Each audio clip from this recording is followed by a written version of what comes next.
Useless girl, you were never the bright one, my father said again, his voice carrying across the living room where my relatives sat sipping their drinks and pretending not to hear.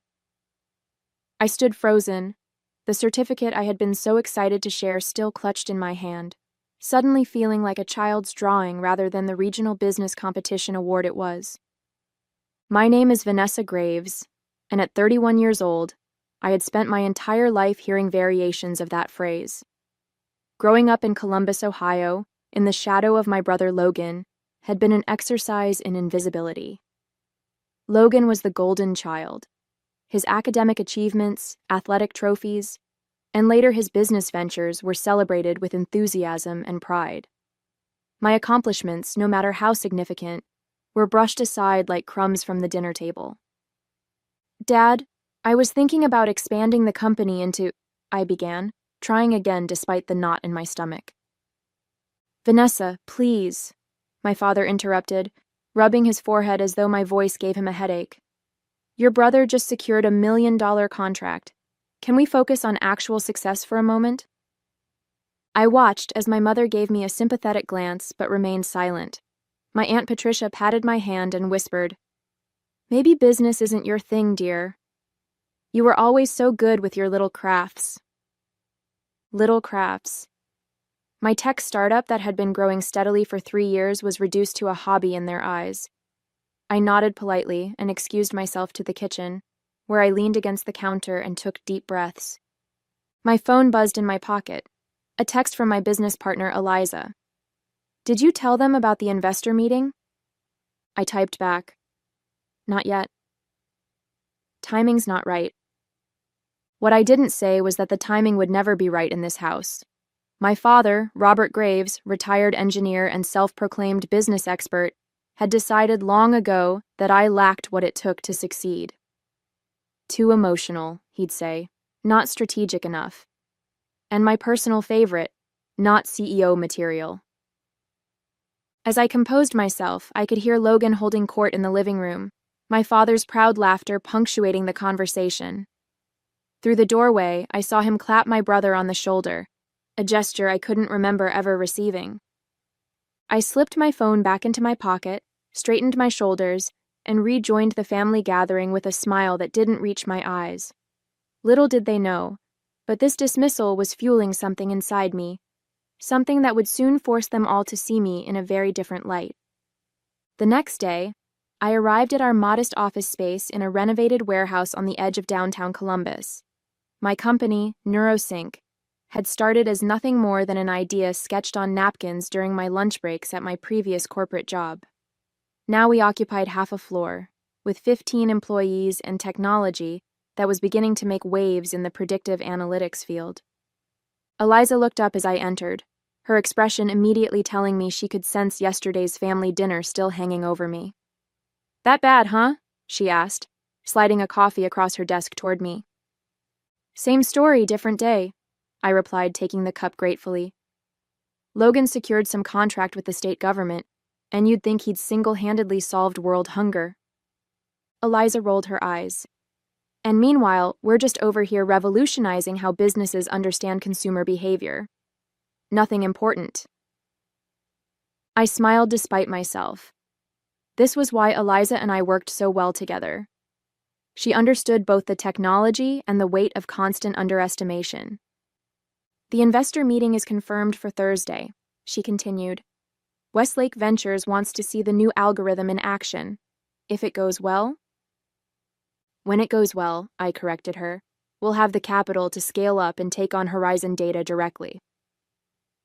Horizon Data was our main competitor, larger, more established, and coincidentally, a company that had rejected my job application 4 years ago. Their CEO had suggested I look into something less technical. That rejection letter still sat in my desk drawer, a constant reminder. Back at my childhood home, there were other reminders. Photographs of Logan receiving awards dominated the mantelpiece. The newspaper clipping about his scholarship to Wharton was framed in the hallway.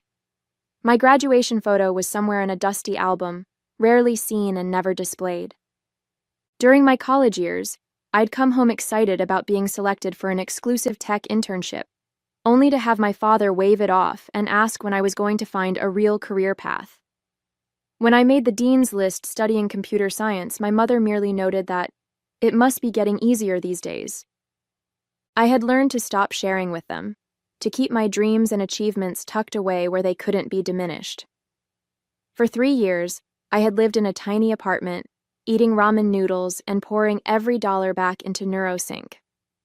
I worked 18-hour days, read every business book I could find, and learned from every mistake. All while hearing my father's voice in my head. Useless girl. You were never the bright one. The conference room at Westlake Ventures felt too warm, despite the sleek air conditioning units humming quietly overhead. I adjusted my blazer and glanced at Eliza, who gave me a subtle nod. We had practiced this presentation a dozen times, but the stakes had never been higher. As you can see from our projections, I continued, gesturing to the screen behind me, NeuroSync's algorithm has consistently outperformed market standards by 27%. What this means for retail implementation is an unprecedented level of customer behavior prediction. Gregory Westlake, the silver-haired founder of the venture capital firm, leaned forward slightly. And your competitors? How does Horizon Data's new platform compare? I had anticipated this question. Horizon's approach relies on historical data sets. Our algorithm incorporates real-time emotional response indicators. Simply put, they can tell you what customers did yesterday. We can tell you what they'll do tomorrow. The room shifted. I could feel the energy change as the investors exchanged glances. This was the moment. The tipping point I had been working toward for years. 2 hours later, Eliza and I stood in the lobby, still in shock. Westlake had not only agreed to invest, they wanted to lead a funding round that would value NeuroSync at $90 million. The deal would transform our company overnight and position us as the industry leader in consumer predictive technology. We did it, Eliza whispered, her usual composure cracking as a grin spread across her face. Vanessa, we actually did it. I nodded, a strange numbness replacing the adrenaline that had carried me through the meeting. We need to call the team, and the lawyers, and... My phone rang, interrupting my mental list-making. It was my mother. For a moment I considered letting it go to voicemail, but some old habit made me answer.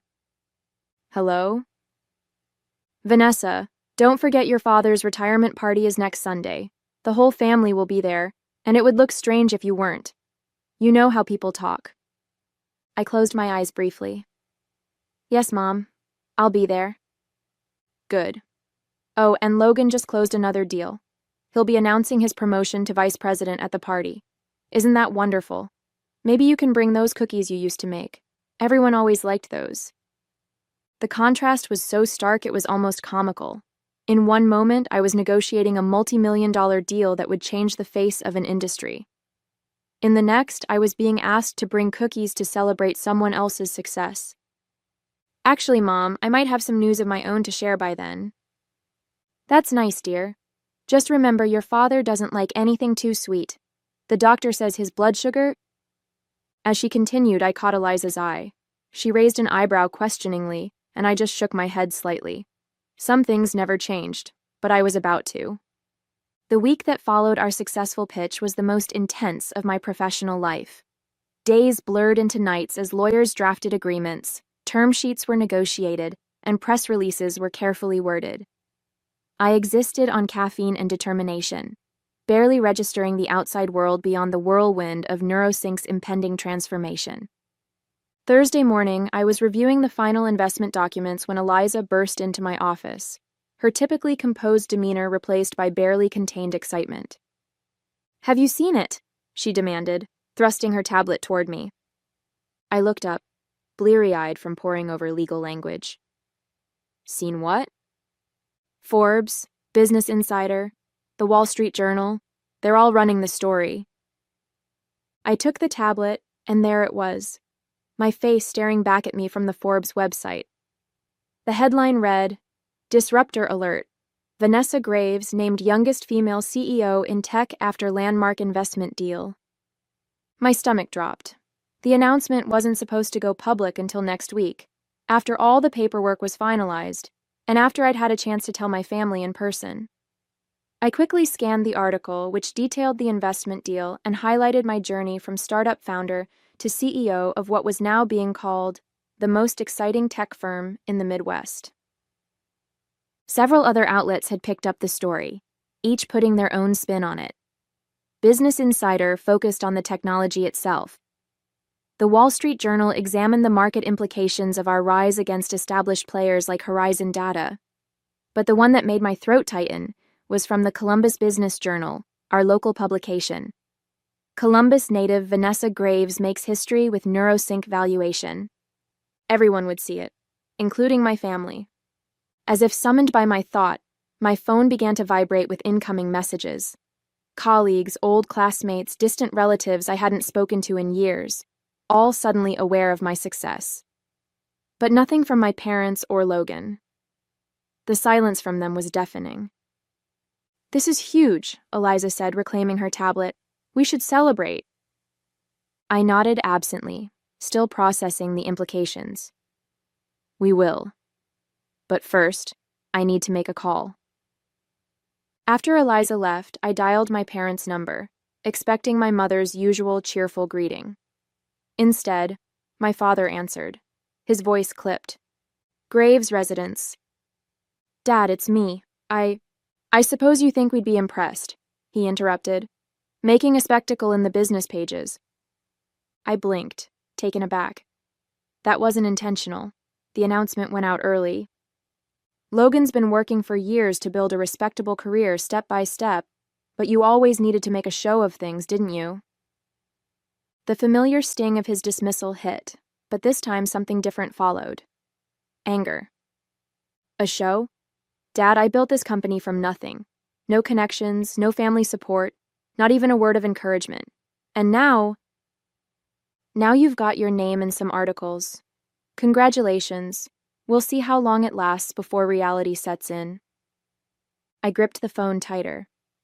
The reality is that I'm now the CEO of a $90 million company that's changing the industry. That's not just some articles. "Listen to me," he said, his voice lowering to that tone he used when he thought he was imparting wisdom. "This tech bubble you're riding will burst. It always does. Logan's built something solid, something real." I closed my eyes, suddenly tired of the same old narrative. "Dad, I have to go. I'll see you at the retirement party on Sunday." "Vanessa," he started, but I had already hung up. I sat in silence for a moment, then reached for my laptop. If my family couldn't see my worth, perhaps it was time to show them in a way they couldn't ignore.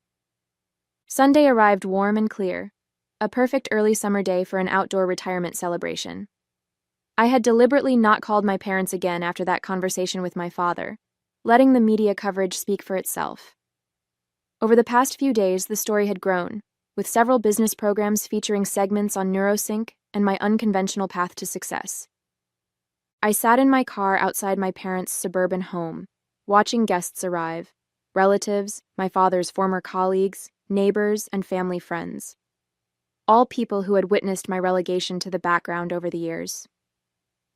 With a deep breath, I checked my reflection in the rearview mirror, adjusted my designer sunglasses, and stepped out of my new Jaguar F-Type, a congratulatory gift to myself that I'd picked up just yesterday. The sleek vehicle, with its gleaming red exterior and purring engine, was not subtle, nor was it meant to be.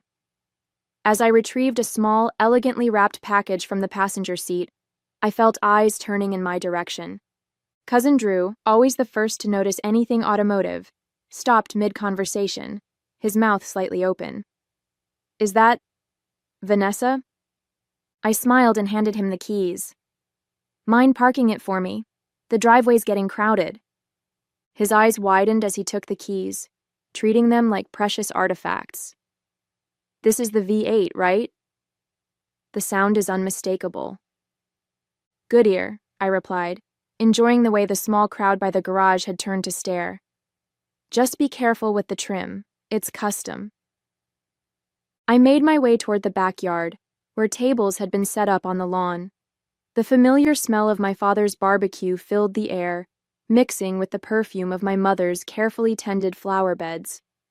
Some things never changed, but I certainly had. My mother spotted me first, her greeting freezing on her lips as she took in my appearance. Gone was the practical, understated daughter they were used to. Today I wore a tailored cream suit with a bold blue silk blouse, designer heels, and jewelry that quietly spoke of success.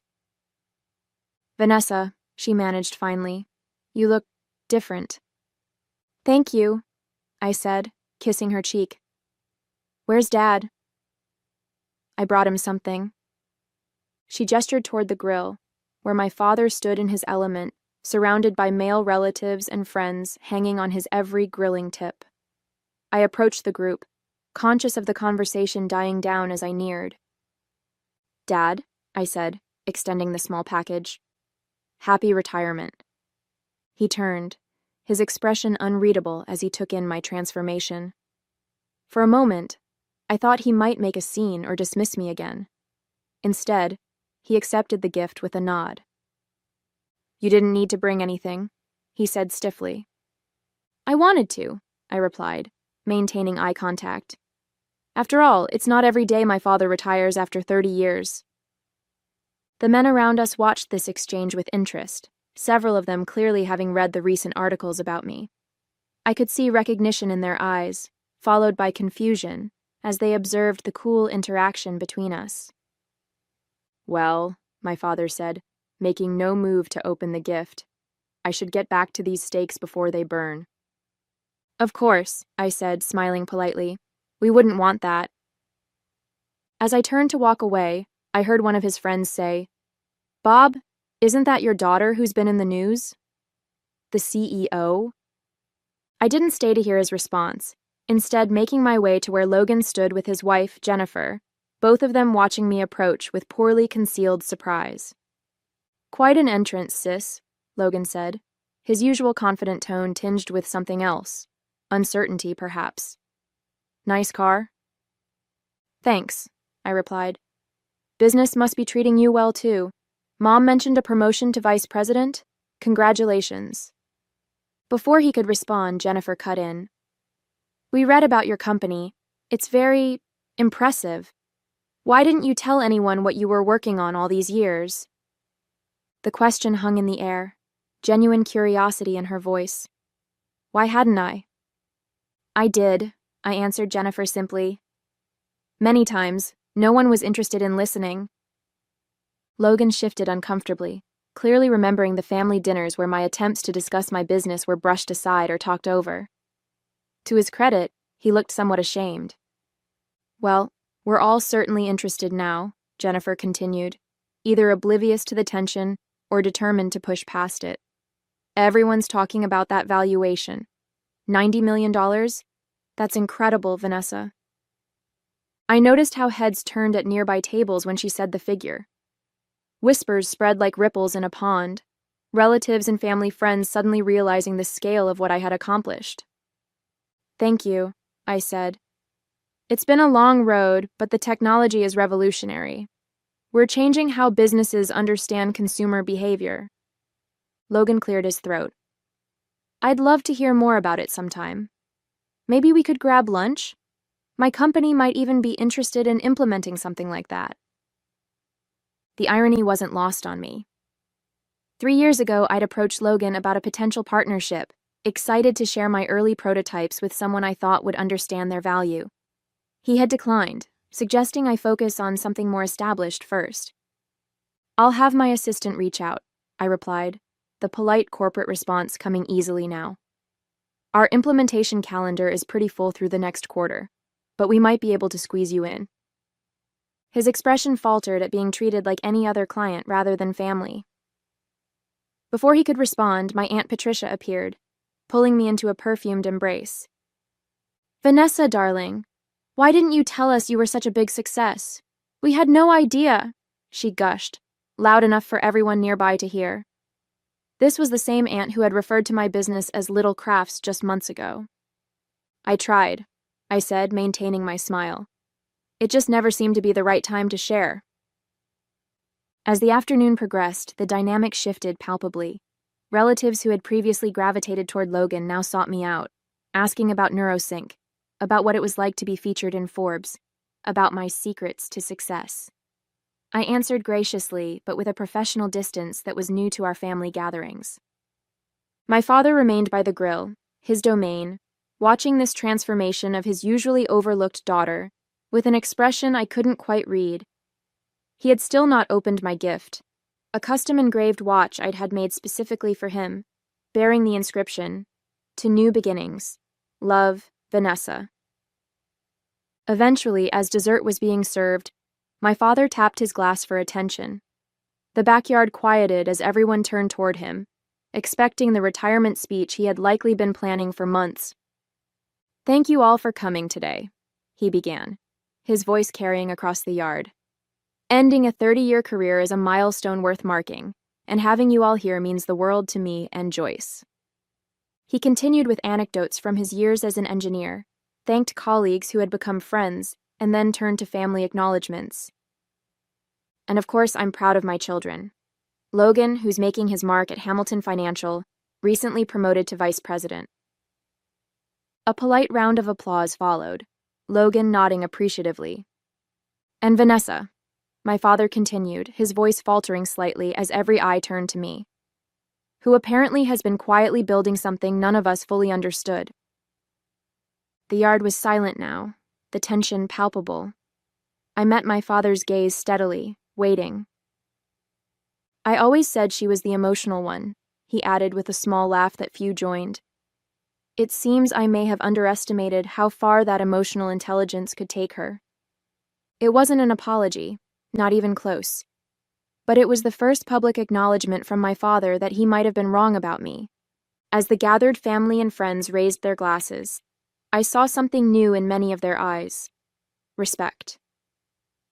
The retirement party continued into the evening, with conversations buzzing under strings of backyard lights. I moved between groups with a newfound confidence, no longer the awkward family member relegated to the sidelines. The subtle shift in dynamics was fascinating to observe. Relatives who had barely spoken to me at previous gatherings now hung on my every word. As the night progressed, I found a moment alone with my father. He stood at the edge of the yard, nursing a whiskey and gazing at the garden my mother had spent years perfecting. "You haven't opened your gift," I said, nodding toward the small package still sitting unopened on the gift table. He looked at me, really looked at me, perhaps for the first time in years. I wanted to wait until it was quieter. I nodded, accepting this explanation, though I suspected he simply hadn't wanted to open it in front of everyone after our earlier exchange. "So," he said finally, "CEO. Yes. Of a $90 million company. Yes." He swirled the ice in his glass. "And the youngest woman to do it, according to those articles. That's what they say." A long pause followed, filled with decades of misunderstanding and dismissal. "I don't understand it," he admitted. "This tech stuff. In my day, business was straightforward. Products you could hold, services you could see."